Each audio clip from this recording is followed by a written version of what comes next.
Good morning and welcome, everybody. Just as a reminder, we invite you to mute your microphone for now. We will have a social hour after the worship service. And you're welcome to turn on your video, or if you are in a video off mood today, no judgment.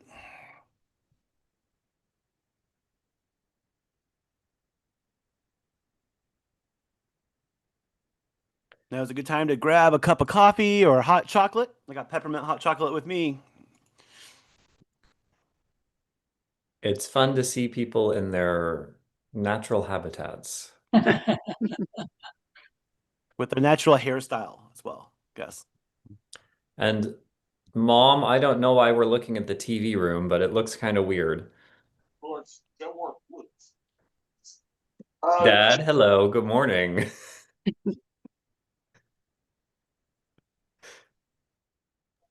Morning. Hey Jeff, good morning.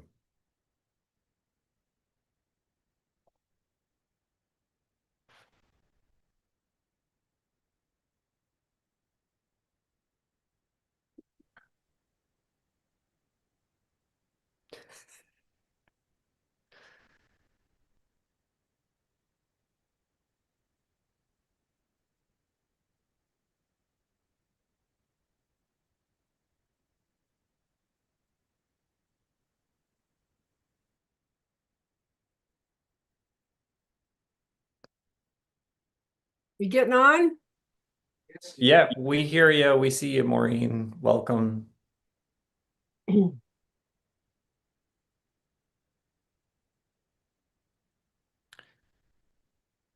Tim has mentioned.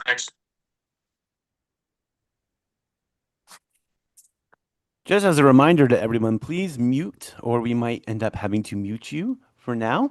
And then you're welcome to turn your camera on or leave your camera off, whichever you prefer, but we'd love to see you.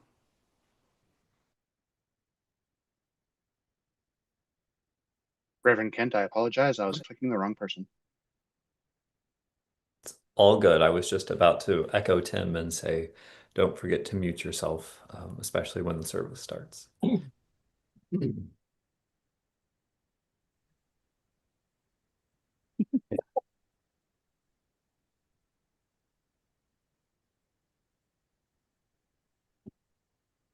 Hey, Kent.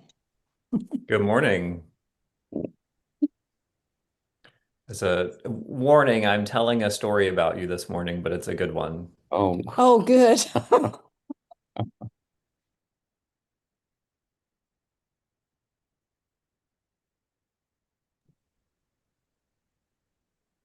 Good morning.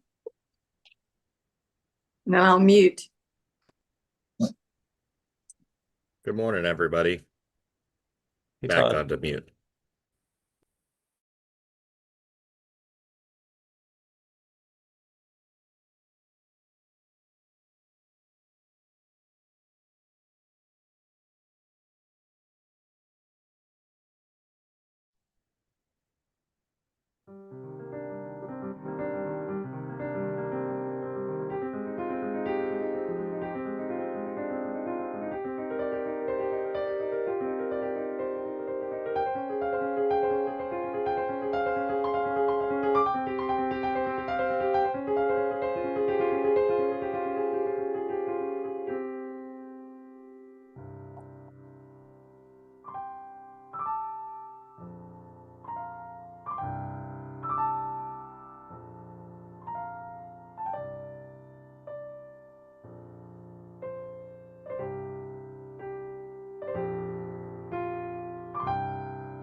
It's praise music.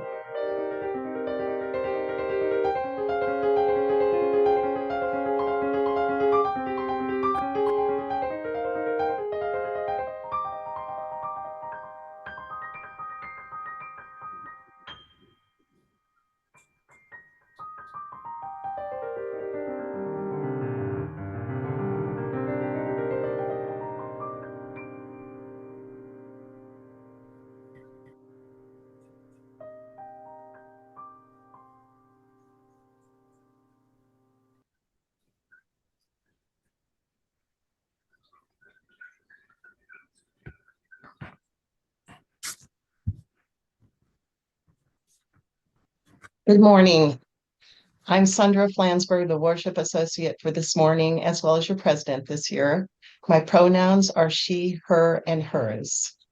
I'm a white woman in her 60s with gray hair and glasses, and I'm wearing a warm black turtleneck sweater and an additional shawl for warmth this morning.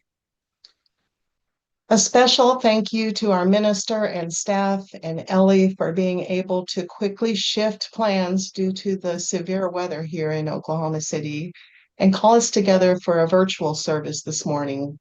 Canceling is fairly straightforward, but I'm grateful for this platform shift since many of us really need some community this morning. Here at First Unitarian Church of Oklahoma City, our mission is to explore the eternal, nurture community, and pursue the common good. We thrive in community not in spite of our differences, but because of them. Together, we can gain clarity about our beliefs and depth in our convictions.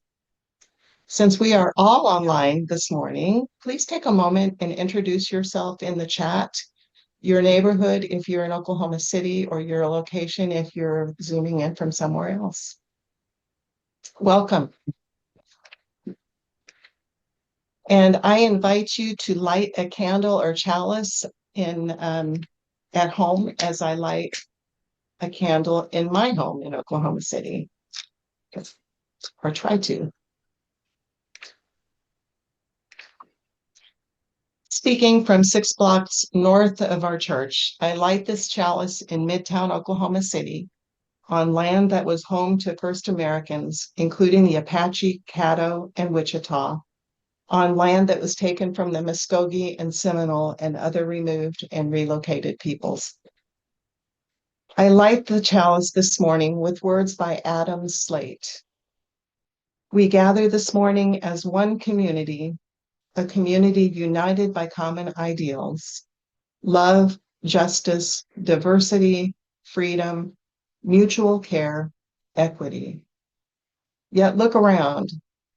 Look at the faces of those here on Zoom. Each face represents an individual, every one of us with our own story, needs, strengths, and faults.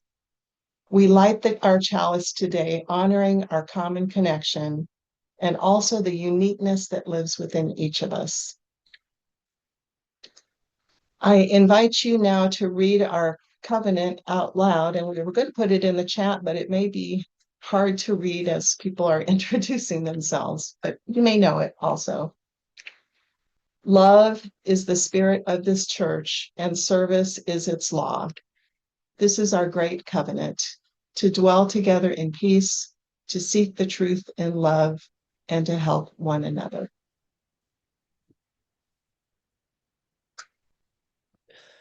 Good morning. I'm Reverend Kent. I use he, him pronouns. I'm a middle-aged white man sitting at my desk at home this morning wearing a very warm sweater. We gather today. We bring our sorrows, our disappointments, our failures. We gather for healing, for laughter, and to rejoice. We gather to find new ways of loving, new ways of thinking, new ways of being. Even in this snow across the digital connection, we gather. Always we gather, for it is in gathering that we renew our hope. This morning for our music, we have found recordings from sister congregations across the country. We hope that you enjoy getting to see them and some different ways of doing music. Our opening hymn is "We're Building a New Way."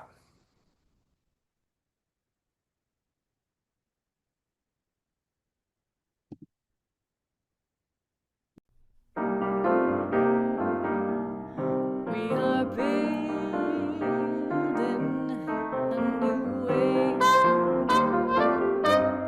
We are building a new way. We are building a new way.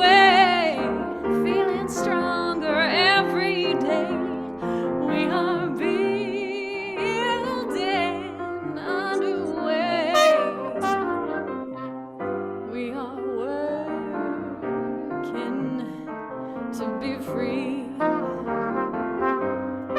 are working to be free. We are working to be free, free of hate, greed, and jealousy. We are working to be free. We can feed our every need. We can feed our every need. We can feed our every need. Start with love, that is the seed. We can feed our every need. Peace and freedom is our cry. Peace and freedom, that is our cry. Peace and freedom is our cry. Without these, this world would die. Peace and freedom is our cry.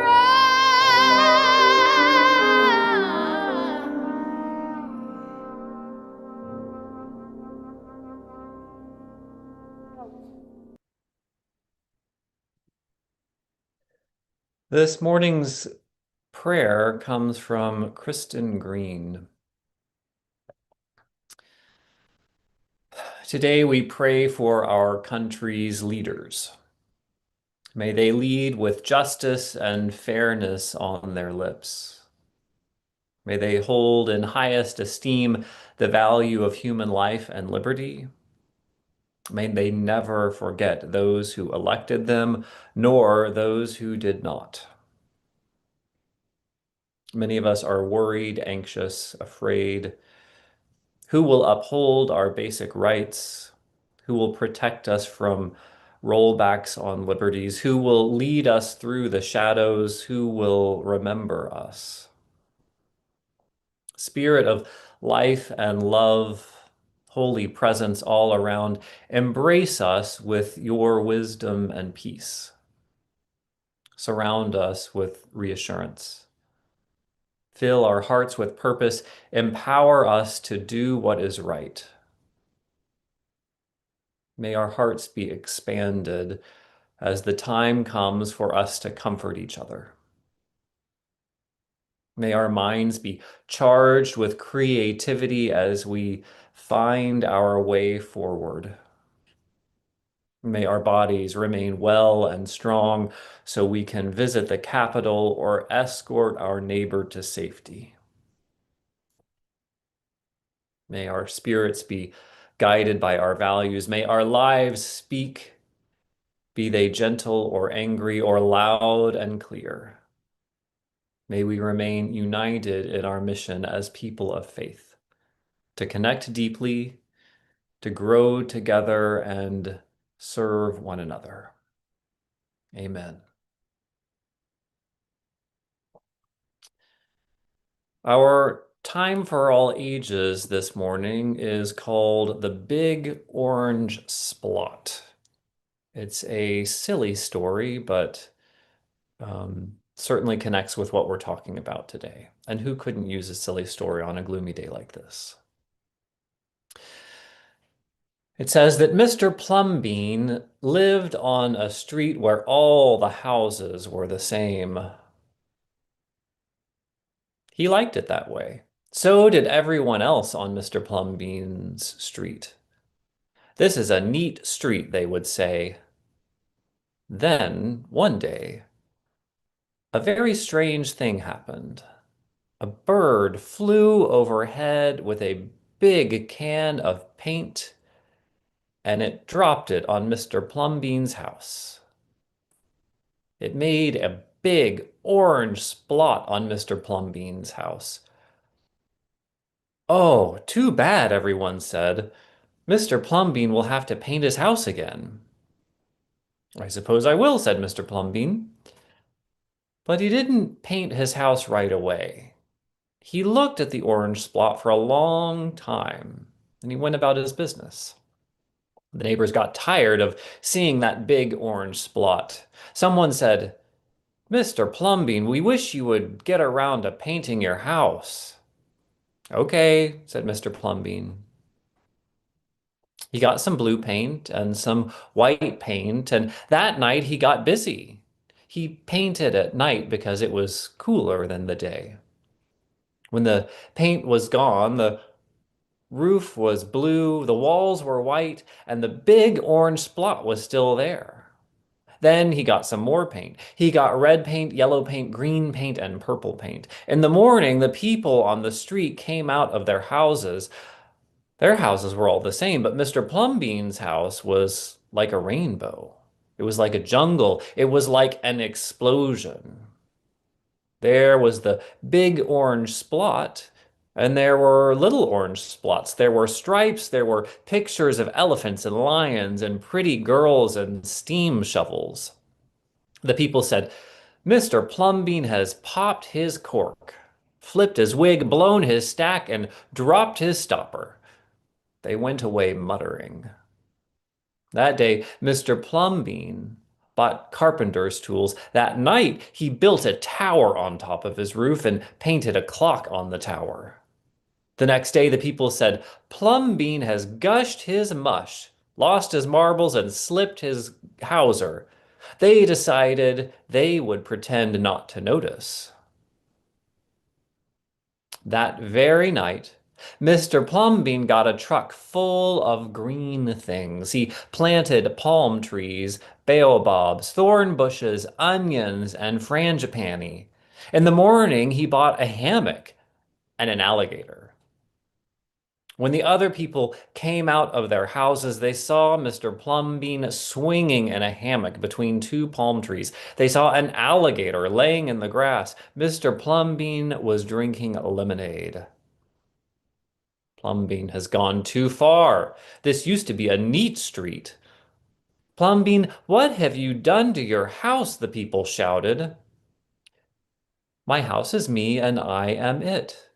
My house is where I like to be, and it looks like all my dreams," Mr. Plumbean said. The people, the people went away.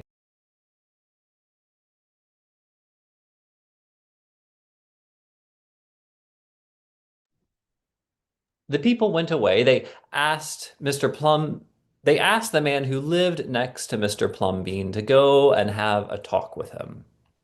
"Tell him that we all liked it here before he changed his house. Tell him that his house was the same as ours so we can have a neat, nice treat." So the man went to see Mr. Plumbean that evening. They sat under the palm trees drinking lemonade and talking all night.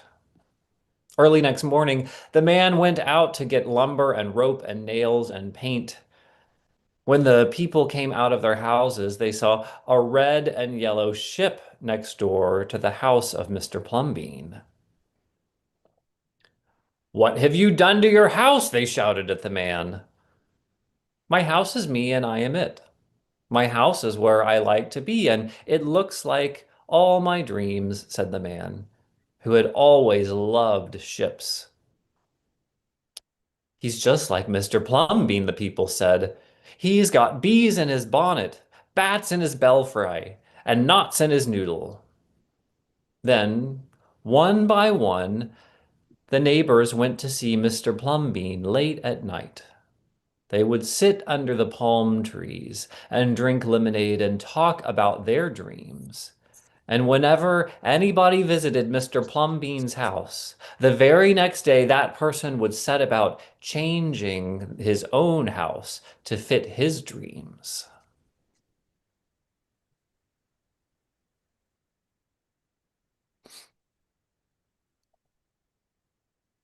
Whenever a stranger came to the street of Mr. Plumbean and his neighbors, the stranger would say, "This is not a neat street." Then all the people would say, "Our street is us, and we are it. Our street is where we like to be, and it looks like all our dreams. Here ends our story for today. So now is the time in our service where we would sing our children and youth off to their classes. But, well, we're not doing that today. So instead, we invite our children and youth and you two adults to do a little liturgical dancing in your seat or get on up and move to a rousing rendition of This Little Light of Mine.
Wow, that was awesome. I was raised a UUer. Even so, it's often been a struggle for me to explain to others what we're all about. I've had a lot of opportunities to talk about Unitarian Universalism, and I truly believe that we need to have those conversations. We don't want to be the best kept secret, especially when our values and actions are needed so badly right now. When I first moved here from Boston 22 years ago, I told friends that in situations like public meetings that started with prayers and with Christian prayers, I just imagined myself as a diplomat dropped into a strange culture. So I worked to be respectful and curious about those beliefs. With my voice work over the last 20 years, which is interfaith, I sometimes tell curious people from other faiths that I do a lot of translation in my head during prayers and Christian-based teachings. That often sparks some curiosity and conversation. I'm really eager to hear what Reverend Kent has to say about guidance on talking about Unitarian Universalism. But for now, when I come out as a UUer, I often frame the conversation around our church's mission statement: explore the eternal, nurture community, and pursue the common good. How and why do we explore the eternal? This connects easily to most other religions, but since we don't have a central source, it can be a good conversation starter. For my unaffiliated friends, I share the importance of stepping out of the day-to-day, which helps give me perspective and avert sometimes apocalyptic feelings in times like these. I challenge myself to think 7 generations into the future, or because my spirituality has a lot to do with trees, to wonder and grapple with timelines and relationships wholly distinct from us humans.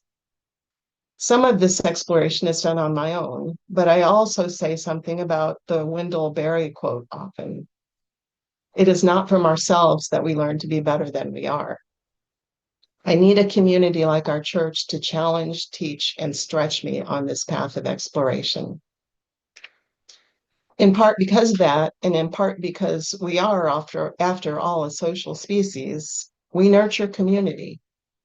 As a community made up of flawed human beings, we always have work to do in creating and nurturing and maintaining community. At One UC, this is a special community that I don't find in other spaces in my life, with a diversity of ages, experiences, and perspectives.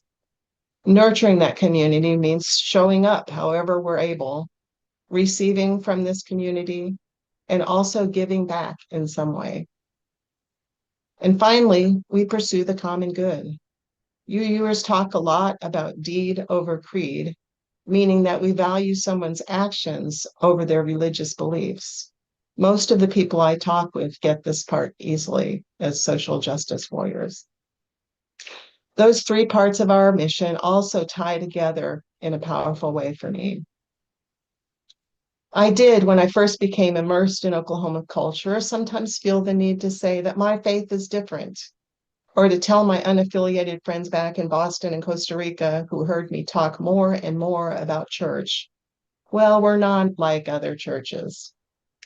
But I now speak more freely and from a position of comfort in and gratitude for this faith and this church. We are needed now more than ever. We need to be visible, including as an act of resistance.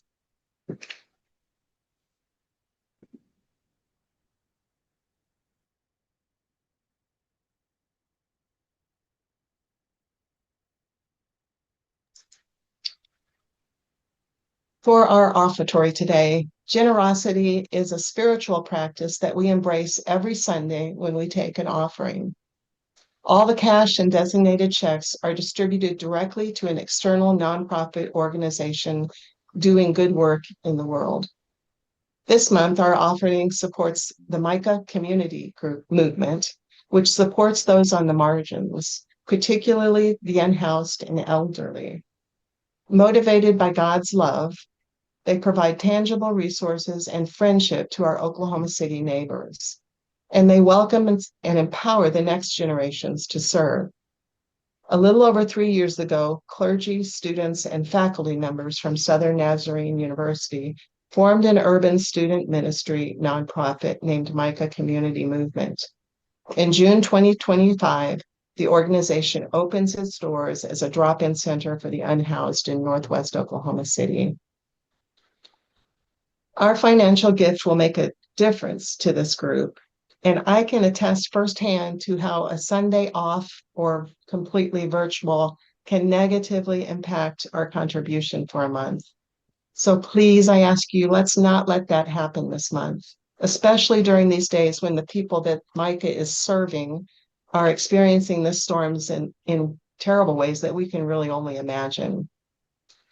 So while we listen to some beautiful music performed by our very own Kate Leach, I invite you to use the link in the chat to make an online Change for Change gift now. Or take a minute and write out your check to mail in with Change for Change on the memo line.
I'm going to skip over or perhaps save our reading for another day and invite you to join me in a little moment of meditation.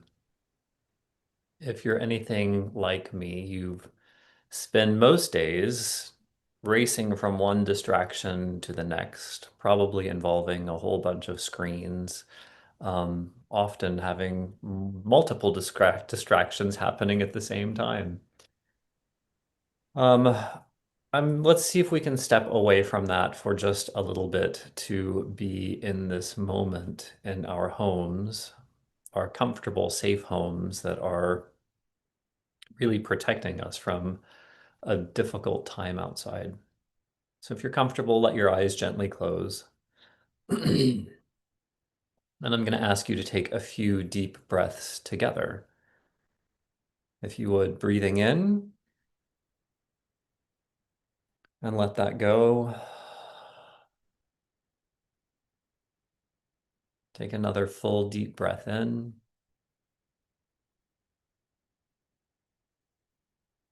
And let that go. And one final full deep breath in.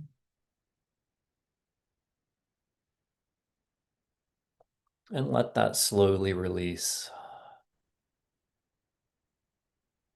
And as you let your mind slow down a little bit, you might become aware, even with your eyes closed, of this space that you're so familiar with. You might notice if there are any sounds that you pass by all day without noticing. Are there sounds of appliances or of traffic or other folks on the street or pets? What are you hearing in this comfortable, safe home of yours?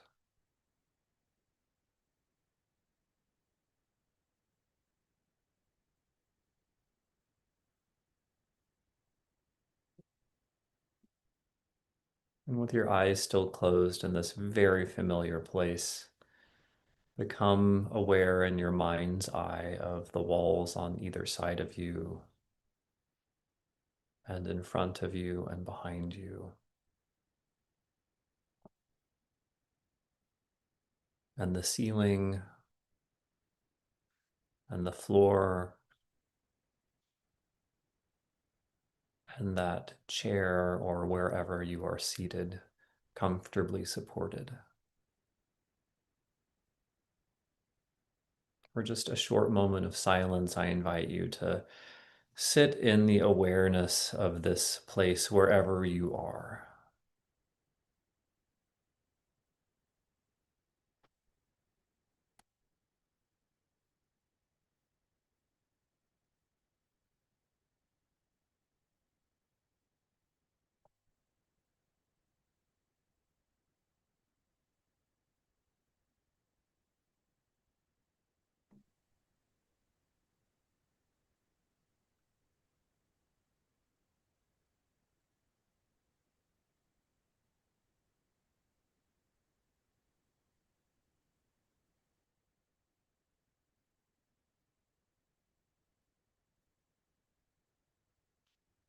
Thank you for stepping outside of the race of one distraction to the next. Namaste. Amen. Blessed be.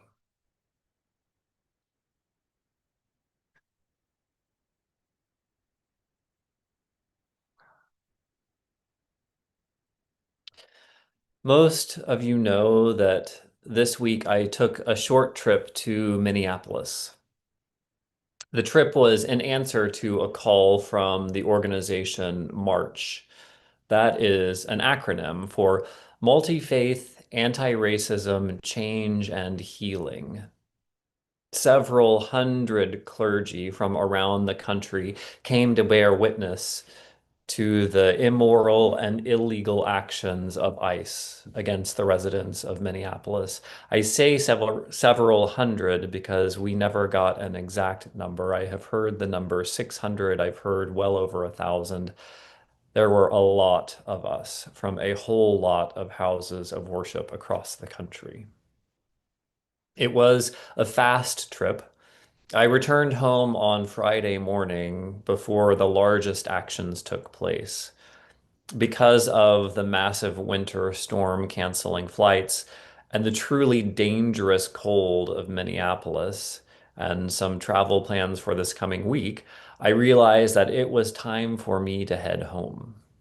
Still, I learned a lot in the short time that I was there. First, I was reminded of the importance of relationships and trust. The organization that convened this meeting had been working together as a pro-queer, multi-faith coalition for over 25 years. You could practically feel the love and trust among them. And it took a lot of organizational oomph to bring together several hundred clergy in under a week and to corral us. You may know clergy tend to have a mind of their own, so convincing around 1,000 of us to do much is an impressive feat. I saw that trust and abundant love echoed throughout the organizations that we were working with on the ground. And it may be because I'm new to Oklahoma City, but I feel an especially strong need now to build relationships as a form of resistance. Reverend Lori Walkie and Reverend Sheridan Eric from Mayflower UCC congregation were on the same flight with me on the way back home. It was good to spend some more time with them, just bonding in the airport. I spent some time with the other 15 clergy from Oklahoma, but that's just the tip of the iceberg. Standing up to authoritarianism is no joke. Safeguarding our civil liberties against the Trump regime gets harder and scarier every day. This is a team effort that requires tremendous trust and courage. I'm learning that we must know and trust our friends in this struggle. Building relationships is key to resisting. During that trip, I also learned about why Minneapolis is the point of conflict. Most of us know generally that it is a liberal city. It also has a profound history of racial diversity. You may be familiar with the American Indian movement. AIM is a Native American grassroots activist organization founded in July of 1968. They demanded the restoration of treaty making, of protection of Indian rights and restoration of tribal land. They also focused on education and healthcare and housing and legal aid for indigenous communities. Their Red Power movement included the 1970 occupation of Alcatraz. Yes, they took over and occupied Alcatraz prison for an extended period of time. They were also key players in the 1973 Wounded Knee incident, a 71-day standoff with federal authorities. And in 1978, the longest walk paved the way for the American Indian Religious Freedom Act. Well, it turns out the American Indian movement was founded in Minneapolis.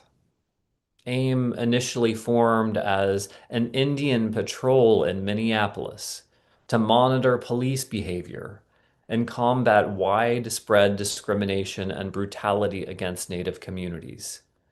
They were patrolling the streets to protect their neighbors, just like people in Minneapolis are doing today. More recently, I learned that in the 90s, Minneapolis leaders were looking to reinvigorate a really struggling city, and they chose to rebrand themselves as an international city, welcoming dislocated people from around the world. Minneapolis became an immigrant gateway in the 1990s with a 127% increase in the foreign-born population in just that decade. Driven by resettlement programs and economic opportunities and already existing community networks. Over the past 30 years, it transformed from its very Nordic roots into a highly diverse city, a major hub for East African immigrants and the largest Somali population in the United States and the largest Hmong population outside of Laos. Sending ICE to Minneapolis is more than a challenge to the current party politics. They are trying to make an example of a city that intentionally embraced diversity, equity, opportunity, and transformation. It's no secret that the Trump regime is targeting progressive cities. They intended to make an example of Minneapolis, bringing it to heel. But that strategy is colossally backfiring. Instead, we are learning from those cities about the power of an organized, united community to resist. Most of my time with the convening was spent in training. I was able to spend a little bit of time, about an hour, on Lake Street. It's the 5-mile stretch in South Minneapolis that's sort of the international region or the landing pad for immigrants. It's known for its diversity and the small businesses and restaurants there. As clergy, we were there to observe ICE action. The assignment was to watch to see if ICE agents got out of their vehicles and blow our whistle to alert locals and record their actions with our phones. This was all the day before the murder of Alex Pretty yesterday. We were there to observe ICE and hopefully, by our presence, deter them. The buses let us off in groups of 2 or 4, we spread out along the street. What we saw was a beautifully multicultural district of shops and restaurants representing every corner of the globe, all of which were shut down. The only businesses that remained open were owned by large corporations. McDonald's, O'Reilly's, and a couple of gas stations were still in business. There were signs everywhere. Some spoke about the violence of ICE abducting neighbors. Some of the signs were futile attempts to keep ICE out of businesses. The small group that I walked with did not see any actual ICE agents in action. However, when we got back to the bus, we learned that another couple of clergy had observed ICE harassing a pregnant driver, demanding that she provide legal identification. Keep in mind, there were 30 of us walking along the same street. Only 2 groups witnessed this interaction. Just blocks away, ICE had pulled over and harassed a driver. How did we miss it? This is not your typical law enforcement operation. They do not come with sirens or flashing lights. They sneak into the neighborhood in unmarked cars quietly and quickly. In our training, we learned that ICE typically abducts people as quickly as possible, often taking less than 1 minute from the time they arrive in their car to when they have taken their target away with them. Let me say that again. It takes them less than a minute to pull up and abduct someone. This is happening across the country, and it's happening actively here in Oklahoma City as well. We will soon offer some training at church about how you can respond when you run across ICE in action. And there is a whole spectrum of ways you can respond. We're not asking anyone to be heroes. I'm going to continue with the sermon that I had originally planned on for today. What we talk about in worship is always related one Sunday to the next. This is no different. Our resisting oppression and loving our neighbors is inseparable from our ability to find the courage to share what we know to be good and right and true. Most people in the Two-Spirit LGBTQ community will tell you that coming out is a process. Too often, coming out is thought of like pulling off a Band-Aid or taking out an ad in the paper. Like all of a sudden it's done and everyone knows. That's not at all how it happens. The more I thought about it this week, the more I realized sharing our faith as religious minorities resembles coming out. First, there's the challenge of understanding who we are ourselves. Something that sounds so simple is incredibly complex. Coming to a UU church and claiming it for yourself takes some serious time and thought. We might think, this kind of feels right. It's all very new. Am I one of them? I guess I'll try on this UU identity and see how it fits. That's all taking place before we dream of telling other people. Then we realize the people closest to us probably need to know for a few reasons. They're aware of how we spend our time, and making excuses just gets weird. And we care about them and want to include them in what is important in our lives. Perhaps most of all, the pressure of hiding is a heavy burden. And no one, No one wants that. But there's no way of predicting how others will respond to what you really are. We make assumptions based on what we know about them, but we are never sure until the conversation happens. Of course, our lives aren't just populated by friends, by family or best friends. All of us have expanding concentric circles of relationships. There are workplaces and running clubs and gyms. There are the parents of the kids that our kids hang out with. There are neighbors, teachers, all sorts of relationships. And we navigate each of those relationships, sometimes coming out, sometimes not. All of that takes time. And we meet new people along the way.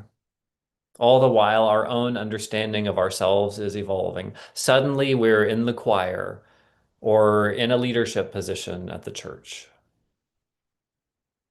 I think the most important parallel that I want to offer today is that coming out as your true self, whether that is about your sexual orientation or gender identity, or it's about your faith, coming out is a gift, both to you and to them. We are not in the business of recruiting or convincing anyone that our way is the only way or the best way, but sharing something that we know to be true and good in our lives is always a gift when we offer it to someone else. They can take that gift or leave it. How they respond is not our responsibility. This may all sound silly, but I know talking about Unitarian Universalism can feel uncomfortable. To conservative neighbors, we wonder if our views will shock them. And when they make assumptions about our church, we wonder how much of their confusion we should correct. With our liberal neighbors and friends, we feel sheepish.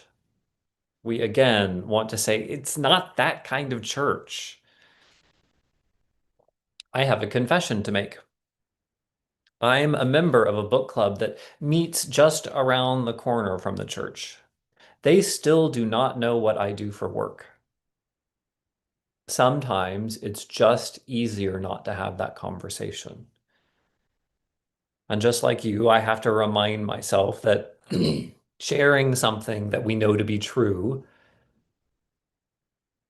is a gift when we offer it to someone else. A big part of the challenge is describing this faith. I want to spend a little bit of time talking about how you might talk about Unitarian Universalism. To communicate effectively, we want to start with where our listener is. Start with things that are familiar to them. To explain what a car is, you wouldn't start by explaining seat belts or stereo. You might say it has four wheels and carries people like a wagon or a carriage. Instead of horses, it's propelled by an engine. I know that sounds like a silly example, but most people know very little about Unitarian Universalism. It's best to start simple. I'm going to go slowly here because these are maybe some phrases or ideas that you might want to use yourself. Unitarian Universalist churches look and function a lot like United Methodist, Presbyterian, or Lutheran churches. The organization, the worship services, the buildings, and the children's programs look like those of Protestant churches. But the words we use and the things we believe are very different. Our beliefs are very diverse, so diverse that we no longer are a Christian church. Unitarian Universalism grew from Christian roots, but since the 1800s, we have welcomed a wide range of different sources of inspiration. Today, a small minority of UU church members are Christian. Today, most of our members are agnostic. They're either unsure or not that interested in making concrete definitions of God. Some of us are theists, some of us are atheists. Some infuse their UU faith with another tradition, like Buddhism or Judaism. We pride ourselves on being a covenantal faith, not a creedal one. To us, it matters a lot more how you treat one another than what you believe about God. Love is the core value that we bring from our Christian background. Love remains at the center of our faith and our life together. Together as a denomination, we've identified 7 values that ground us in our commitments. They are justice, equity, transformation, pluralism, interdependence, and generosity, always with love at the center. Okay, so this is an important side note. If you want to talk about our values, you can remember them with the handy acronym JETPIG. It's super silly and has nothing to do with Unitarian Universalism, but it works. I mean, how do you remember the color spectrum after all? With Roy G. Biv. It's nonsense, and that's okay. JETPIG works the same way. Justice, equity, transformation, pluralism, interdependence, generosity. JETPIG.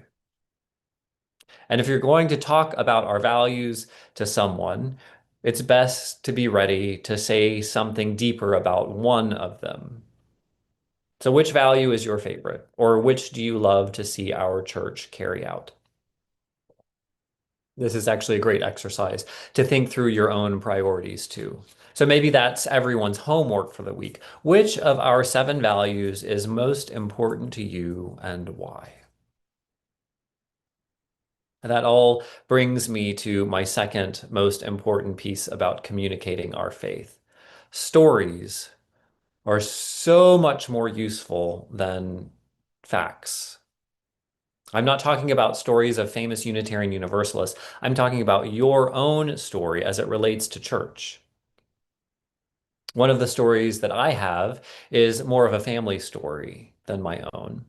After college, I paused before going to graduate school and went into the Peace Corps. I served in West Africa. I was in my early 20s at the time, and I was invincible in my own little head. As I get older, I appreciate how scary that must have been for my parents.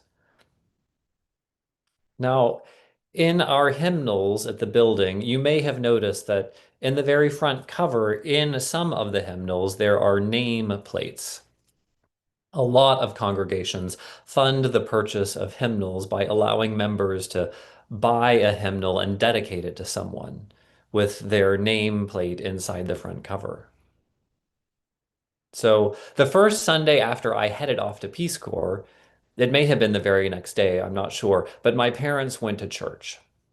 In a moment of curiosity or maybe boredom, my mom cracked open the hymnal to see the nameplate. And there, randomly among the hundreds of hymnals in the very large church, she found that this was the hymnal with my name in it. This hymnal was purchased in honor of Kent Doss. Now, there are many theological ways of interpreting that serendipitous moment. I'm not going to go down that rabbit hole. But what is clear, without question, is that they felt held in a community of care and trust. There in the sanctuary where they had laughed and cried, in the same room where they had confided in friends and shared big news, they knew our family belonged. If you stick around a while, churches are really, really good at that. That is especially true of a church that invites you to bring your whole self. And that is what we do best. When we go to explain our faith or values to others, A good story is way more powerful than a list of facts. Here are some starting points for your story. Why did you come to First Unitarian? And what did you find when you first arrived? Tell a story about a time that you learned something important from being part of the church, or tell a story about a time when you found comfort and support and encouragement when you needed it. There are literally hundreds of stories of why you all are part of this church community on the Zoom call today. Those are the most effective way to tell people why you do what you do on Sunday mornings. This morning, I chose the recorded version of This Little Light of Mine. We sing this song pretty often at First Unitarian Church. The recording was a collaboration between First Unitarian Brooklyn's choir and the Lavender Light Gospel Choir. Maybe it was jarring for you. Maybe you got up and danced in your living room. But did you notice when the camera panned around that sanctuary, the congregation did not look all that different from our own? I wanted to lift up this short example of the joy of letting your light shine. That may or may not ever be our way of joyfully expressing our truth, and that's okay. We may not ever be singing gospel music like that. But it's a picture of what can be possible when we connect with neighbors and step outside of our comfort zone a little bit. Whether it's sharing our Unitarian Universalist faith or loving our neighbors to melt ice, sharing something that we know to be true and good in our own lives is always a gift when we offer it to the world. Amen.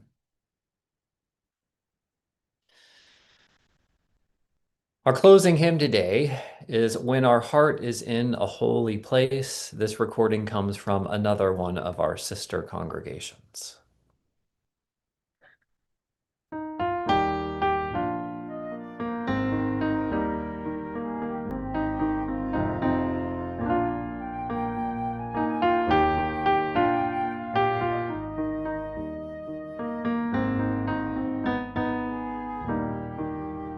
When our heart is in a holy place, when our heart is in a holy place, we are blessed with love and amazing grace. When our heart is in a holy place, when we trust the wisdom in each of us, every color, every creed and kind, and we see our faces in each other's eyes, then our heart is in a holy place.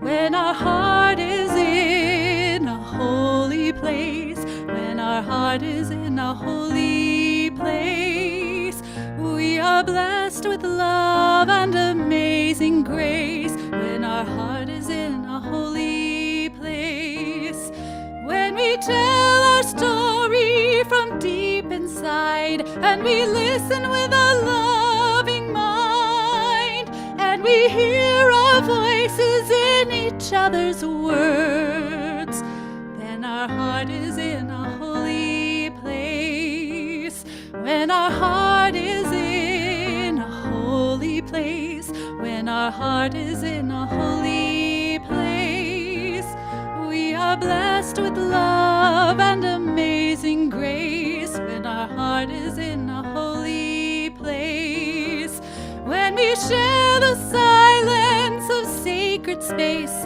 and the God of our heart stirs within, and we feel the power of each other's faith, then our heart is in a holy place.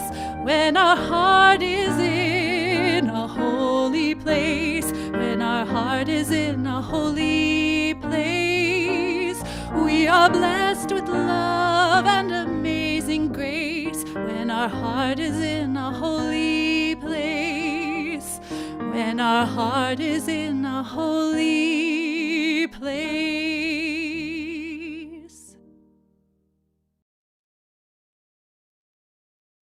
We extinguish the chalice with words by Rebecca Savage.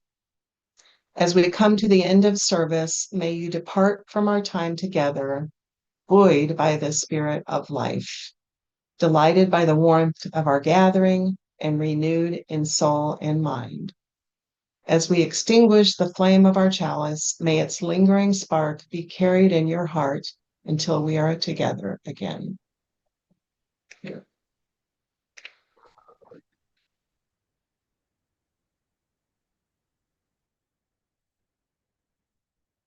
Some of you or some of us are enjoying the solitude of staying home this weekend.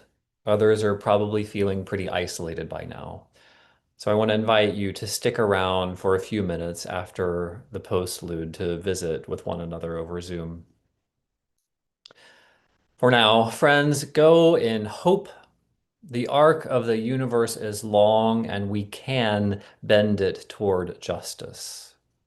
Go in courage. Together we have the strength to confront injustice.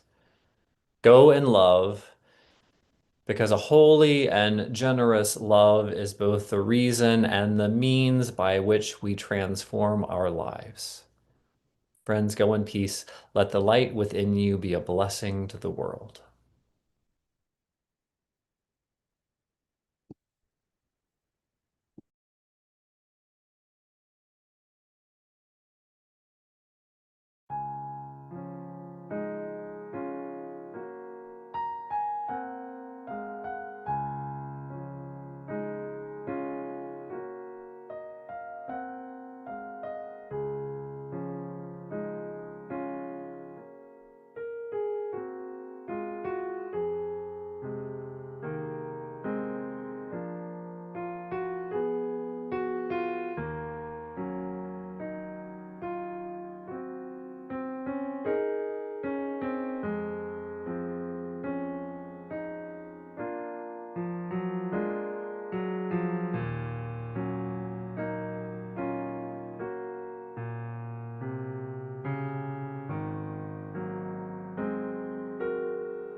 So, Tim, what do you think the best way to handle this is?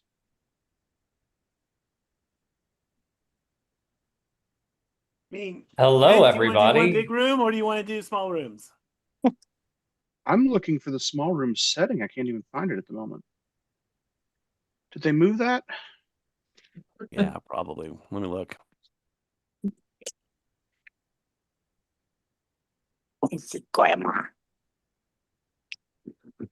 It's fun to see everyone in their homes.